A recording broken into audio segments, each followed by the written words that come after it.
My name is Carol Campbell. I am the president and CEO of Chicopee Industrial Contractors. We are a regional rigging and machine installing company located in Western Mass. We have been in business for 30 years as of February 28th, which was our first project. So pretty proud about that. We still have some of our same original employees that started with us in 1992.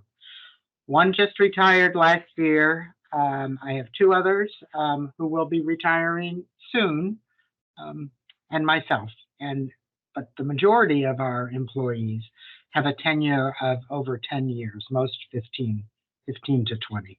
28 years ago, I hired a work study student from Chicopee High School, who has been with me for 28 years. She's left to have children and come back. I have mentored her. She is I call her my protege. She is the future of CIC. So I married young, had a child young, and then I decided that I needed to go back to school. So I went back to school and went to UWW, got a degree in organizational leadership. And when I got that degree, I was not fulfilled with my job at UMass. I thought I could do more. And I just decided and started looking for opportunities and risks, I guess. I don't know if I was really looking for the risk. I certainly took the risk when I left a job with retirement and pretty stable work. And in 1992, there was this mad exodus of companies, a lot from workers' comp, a lot from the recession, a lot of displaced workers. So our barrier of entry was minimal. I mean, I think I invested $20,000, rented equipment, rented space that had been rented to a similar business that had not succeeded. We hired on the spot over 20 employees, took our papers out on February 22nd to incorporate, and on February 28th, we walked into our first job, which was in Rhode Island at Cranston Printworks. I think they are no longer in business. And our second job was at Spalding, which is gone, Spalding, Top Light, and Callaway.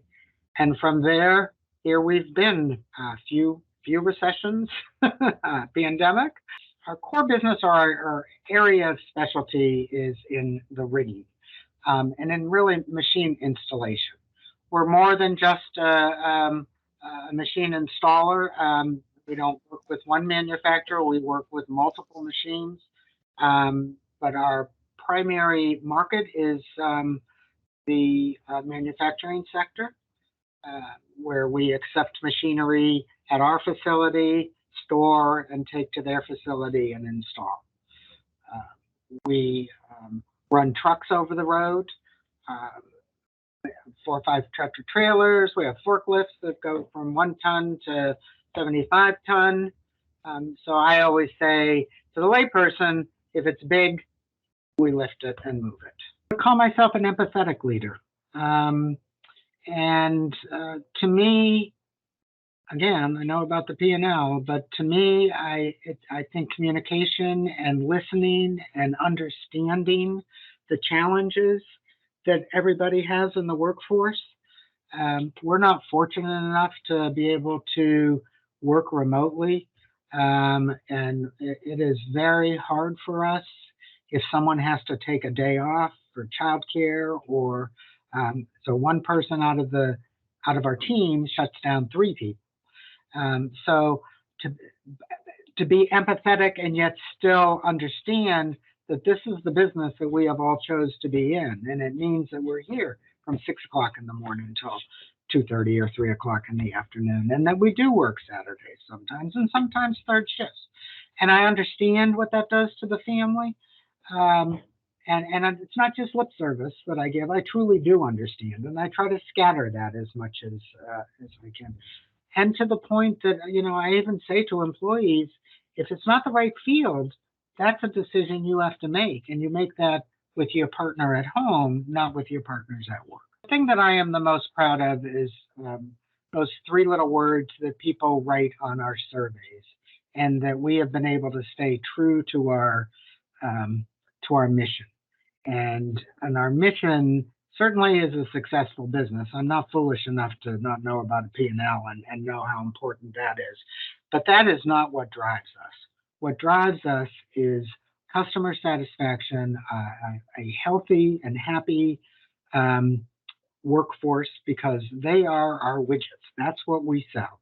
If they're not happy, if they're not performing at the level that they need to perform, we can't be what we are.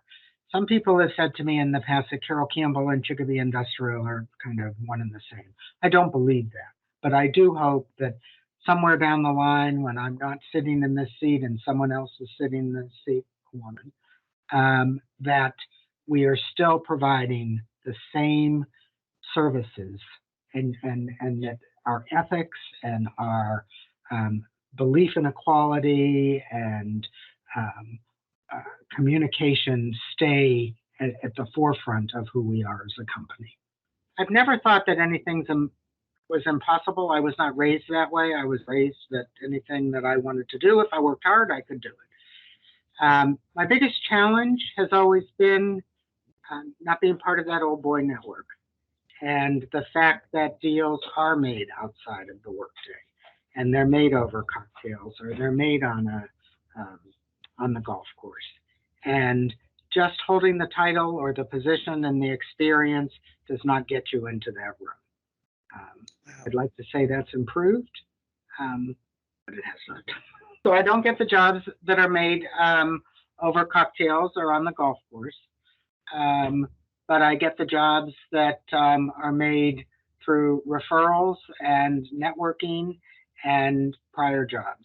So we have a very good reputation. We survey our customers after all projects and always ask for what three words would best describe and the services that you received. And it's always professional, safety, quality, communication skills.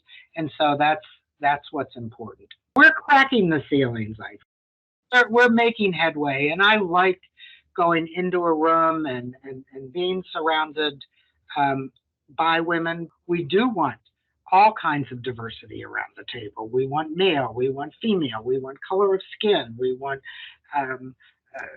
sexual orientation. I mean, so we want to be at the top level. We want to be a melting pot. The advice that I give them is just stay focused on what you're doing, and I do the same thing with my male employees. Don't worry about what our competition is doing. Worry about us, and worry about the fact that we're the best that they can get. And as long as we stay on that path, we will continue to serve our customers, and we'll continue to have a thriving business. And I feel the same with the women that I'm training. I also have a young woman that I brought on board 2 years ago, and she is a welder. She has her mass hoisting license. She is our lead estimator now, so she has jumped from project management to estimating. And so I've worked with her about just being sure of your voice and being confident in what you do, and kind of the don't let them see you sweat. We are located in what I say is the crossroads of Western Mass in Chicopee, in the Willimantic section. Right down the road from 391, which goes to 91, right down the road from the Mass Pike. We are in our own industrial park, and we're available online on Facebook, and also Chicopee Industrial is our website, chicopeeindustrial.com.